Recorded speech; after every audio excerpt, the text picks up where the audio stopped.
За би та бүхэнд хэрхэн захин гэрээ байгуулах талаар заавар бичлэг хүргэх гэж байна. Хамгийн түрүүнд та хуваар сонголт зэс рүү орж, хуваар баталгаажуулалт болон суралцах эрх баталгаажуулалтаа хийсэн байх хэрэгтэй. За, суралцах эрхээ баталгаажуулсан бол захин гэрээ хийх алхам руу орж, танд өөрийн болон асар хамгаалагчийн мэдээлэл бүглэх талбар харагдана. Үүнийг бүглэж захин гэрээгээ үүсгэнэ. Захин гэрээгээ хийхдээ захин гэрээ байгуулах төвчлөр дээр дарж e-гэрээ вебсайт руу шилжинэ.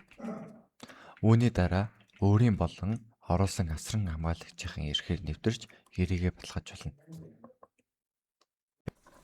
Нэвтэрч орсны дараа ирсэн баримт бичгээр таны гэрээ харагдах ба дээр нь дарж гэрээ рүү орно.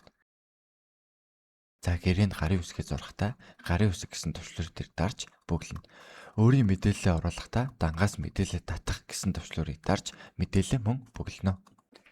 Үүний дараа дээр харагдах баталгаажуулах товчийг дарж үргэлжлүүлэх дараад гэрээ байгуулах төлбөрөө төлж гэрээгээ баталгаажуулна.